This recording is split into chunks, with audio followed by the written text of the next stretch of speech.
Cash Color Cannabis, a high level of conversation on LivehiphopDaily.tv. I got my girl Cass Odum in the building. Hey, Cass. Hey, what's going on, Becca? Nothing much, man. You know, chilling. Hey. Trying to stay out of trouble. You know how it go. And you can actually help some people get out of trouble this week because it's National Expungement Week. It is National Expungement Week, and Yeah. I am part of a wonderful project. Yes.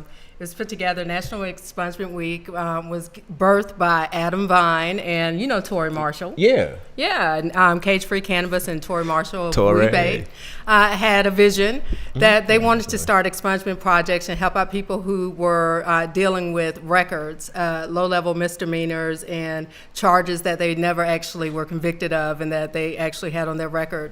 People who were dealing with housing restrictions, job restrictions, restrictions, voting right restrictions. They did not have access to some educational benefits. So these individuals are seeking expungement, and that's restriction or sealing of their records from actual being revealed to employers and certain individuals who are doing background checks. So this is a service that we're able to provide to the community. Information, clinics, looking over their records with county solicitors, DAs, judges, and looking at having them bring their paperwork, sitting down with them and assessing whether or not their charges are actually capable of being expunged or restricted. Okay. So National is kicking off this week. So far, what's the reception been like? Do you feel like they've been having people come through? I know you said you get hit with a bombardment of questions when you first open the door. It's been an amazing week. We kicked off actually a little early, and we had a project Friday and Saturday of this week in Athens. And our state president, Nicole Bafong, is right here, and we took a trip down with County Commissioner, Clark County Commissioner Ovita Thornton, a fiery little woman. What? Her name is Ovita. What? You know what I'm saying? What? Oh my God. I mean, so what had happened was Ovita and Vanzella tried to okay. Yeah. I tell you already what's going on. Story's over, yeah. I mean, I don't even have to tell you what this looks like, okay? Ovita and Vanzella got involved. Picture it, and that's what it looks like. They're beautiful sisters. So we get down there, and we're super excited. I talked to them on the phone, and they get stalled with their effort to put on an expungement clinic. And then all of a sudden, the DA, the county solicitor, they get this influx of money to put on expungement projects because all these kids now are facing charges for prescription drug possession. Oh yeah, things like that. It's a college town. Yeah. University of Georgia. Athens, you got some high prominent kids. Exactly. So all of a sudden, we really want to do this expungement project. Well, when they started the project, they only got 15 people to apply for expungement in the whole county. That was with months of soliciting the public. After calling Ovita in 1 week, they had 60 people, had to close it down, and they have a waiting list in small Clark County. So that tells you that our community is very much in need of this service. Yeah. And it's being offered in several states throughout the U.S. And I did have to, folks, we got to put on our glasses because we don't memorize this. It was offered in Athens, Atlanta, Baltimore, Boston, Chicago, Denver, Detroit, Los Angeles, New Haven, Connecticut, Philadelphia, Prince George's County, San Francisco, Washington, D.C. Yeah, man. So can we applaud that real quick? Like those are major goals, especially in a place like Athens. Like you say, to go from 15 people to the number in a week shows how much we actually need this in our community, because there's a lot of people being burdened down by minor charges or things that, like you say, will stick to your record to the point where you can't get an apartment on your own name, you can't get a job, or things that you actually need in order to make sure you don't fall into this prison pipeline that they already have created, that's already coming up. So and what was also, I'm sorry. No, go ahead, you can speak. I thought it was beautiful to see the wraparound services that are needed. People don't understand that they can vote. Yes. People don't understand, well, how do I reinstate simple things like my driver's license? They don't know how to use smartphones. They don't know how to reindoctrinate themselves to simple things. And we really heard some folks who had recently been released really express their need. I know I've been a part of this project. I need, and I think there were some actual answers there. There was actual dialogue there that I think that was very important that came out of the project as well. And that was an extra surprise there. Good. Why was something like this important to you? Like, is there anybody personal that you know going through these things, or it was just something that just touched your heart personally? I'm not unlike, I think, most African Americans in this country. I have people in my family who have done time and are doing time. And it's very difficult to see that struggle as they're going through it, and to know and see them try and reinsert themselves, and to see, and you see me welling up a little bit. It's hard. Yeah. So, yeah, it's personal. Yeah, it's all good, man. Yeah, it's definitely personal, because we do all have somebody in our family, most likely, not just going to pigeonhole everybody, but most likely you have somebody in your family who is going through these situations. Yep. And it is hard to get out. You got cash bail systems holding you down. Man. Look, and I was going to speak to you about that. Like, speaking about, the importance and of... as Sharon says, your zip code should not determine your criminality. Speaking about expungement, it trickles down into other issues like cash bail and prison reform, which brings us into midterms. You know what I'm saying? So how do you feel like something like this could affect a midterm? Well, most of these people can't vote now, but how do you feel like this could affect something like that overall? Like when we start looking into elections going down the road? Going down the road, Yeah. I know in 2020, what I'm looking forward to is getting these folks expunged, getting their records expunged, getting them back on the voting rolls, and them being conscious of what this world looks like. And thank you very much with the reality of a possible another 4 years with this Agent Orange sitting in that. That make me want to cry. Yeah, man, I'm tearing up again, Hurt, man. That's boy. kind of man. Hurt, I mean, boy. that's doing it for me. Hurt. But it just, I think seeing, we're feeling what our people are going through on the inside. I wonder what they're thinking about what we're going through out here, because they're watching this on the news. Yeah. And it's crazy out here. Yeah. It's crazy. And if we don't understand what's going on and what's going on with the incarceration rate and we were having a discussion about, we have expungement going on. We want to decriminalize marijuana. We want to do all these things that are going to have less black people in the prison population. Yes. It all comes back to basically the same. It all goes down the same road. And these folks are going to tell y'all, wait one cotton picking minute. I'm just saying, there's going to be an economic revolt, because we have not known what that freedom looks like. Yeah. To have that many free black people out here and understanding what that freedom means. And I think we need to be prepared for what that can actually do for us, and to actually feel empowered about that, and to actually take that vote right. I want to commend LaTosha Brown, who is my heart, my girl, Black Voters Matter. She's doing an incredible job out there. Yeah.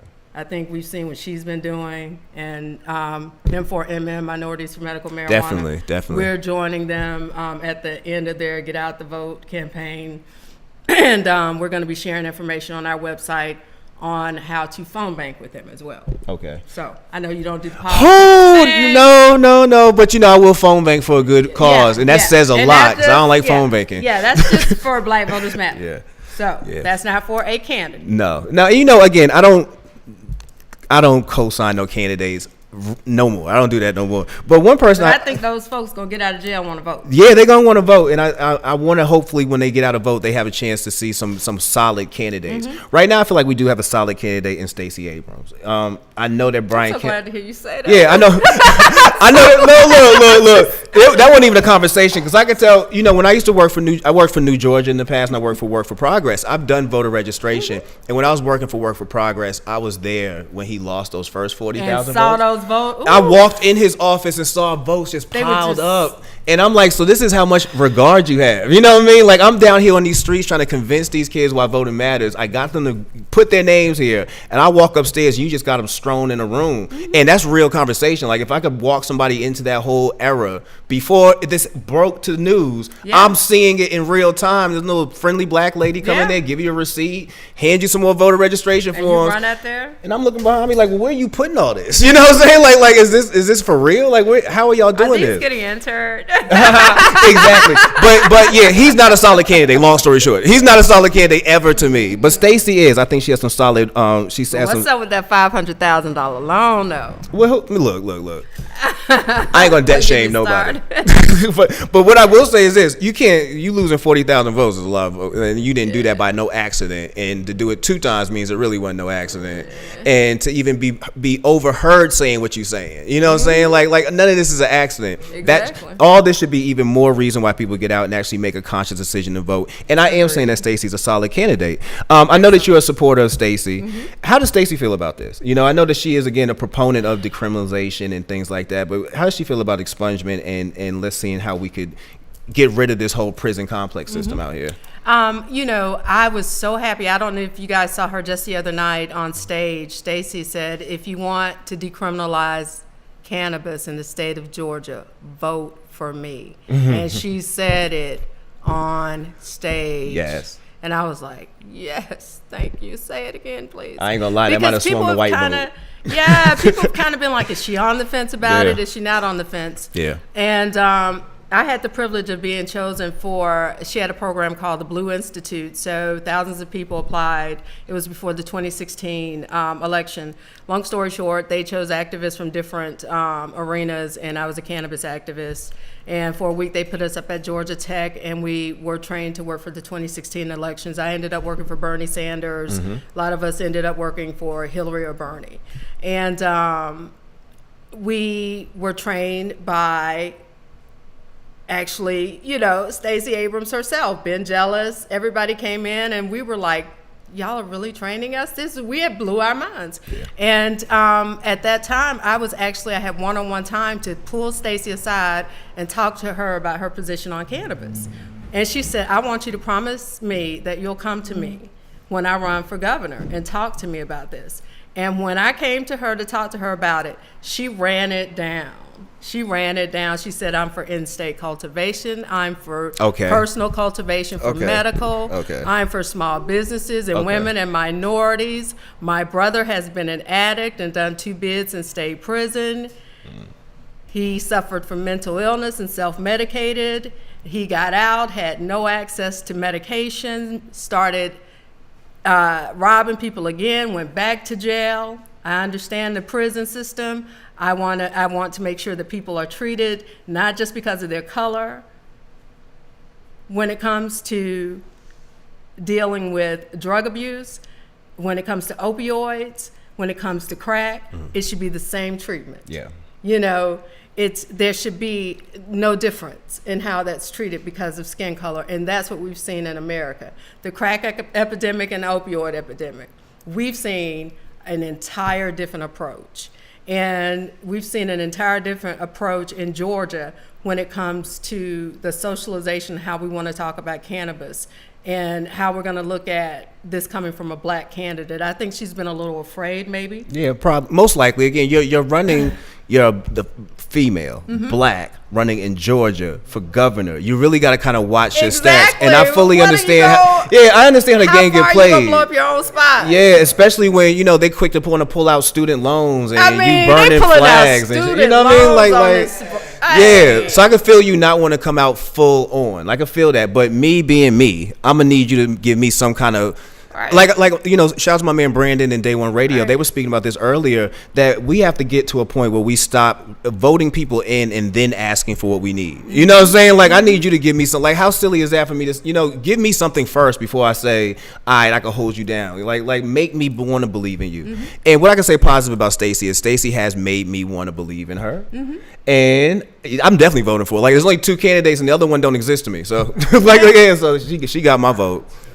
Yeah, she definitely got my vote. So Expungement is still going on. Yes. If somebody wanted to get involved, how would they be able to get involved? Because again, I've had some brothers down here today who wanted to know some information from you. Okay. Now, after this week, they can call me in Atlanta. Okay. So I'm going to actually give my number. Oh. I know. Hey, don't be calling her at no odd times and no questions now. Sitting up at night watching Adult Swim. Be clear. Yeah. Yes. Big Red, 9 and 5. Yeah. I ain't lying. I bet you Cass know some people will hang you out a window. Okay. 9 and 5, dog. Okay. And that number is 678-848-5433. Number again is 678-848-5433. And my name is Cass Odum. I'm the National Director of Public Policy and Research for Minorities for Medical Marijuana. And I'm the Georgia representative for National Expungement Week. And I work with offtherecord.us. If you're in another city and you're listening to this and you want to find out about expungement projects, just go to offtherecord.us. And you can find out more at National Alliance as well. So, National Equity Alliance. I'm sorry, that National Alliance is a white supremacist. Oh, yeah. Yes. We ain't cool with that. We ain't cool with that. Yeah, let's get that right. Let's get that right. See, that's why I have it up. That's why I have it up. But we have so many websites. That's too many. But if you go to offtherecord.com, it will take you to the other website. .us. Thank you. Great. Thank you very much. And that's it. No problem. Thank you for coming through, and thank you for Absolutely. sharing more light on this subject for us. It was very important for me to at least get this out a little bit more in a different light, because you already did the Q&A for me. But one little small thing, if you ever want to know what's on your record, go to the Georgia Bureau of Investigation, have them run a record on you, and tell them that you want a U report, and just think about everything you need to see about yourself. For your eyes only. You ain't lying. I do that before. I used to live in Charlotte. Before I go back to Charlotte, I encourage everyone to do that. Yeah, I'm not driving around here. Y'all arrest people on nothing charges. Sometimes, hey, somebody doesn't want to give up their name because they might have a record. They'll give your name, and that can happen. You'd be shocked. So just make sure you check your record from time to time. Know that. Encourage people to do that. And know if you got a warrant. Trust me, you want to know that. Know if you have a warrant. It's just like no one taking. The GDI, they want to arrest you. Like if you do have something that comes up, that's what I'm wondering. Yeah. The system is the system. Nicole said that like I'm speaking for a friend, quote unquote. If you think that you do have a charge, then you got to do what you got to do. Yeah. But you can run your record. Have somebody go in there for you. Yeah, you can request your record.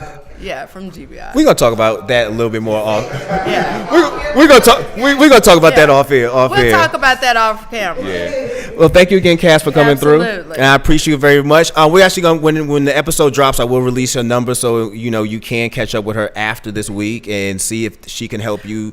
Yeah. Sorry, I forgot to tell you. After this week, just go to m4mm.united.org. I apologize, and look up Project Clean Slate, and that's our ongoing expungement project.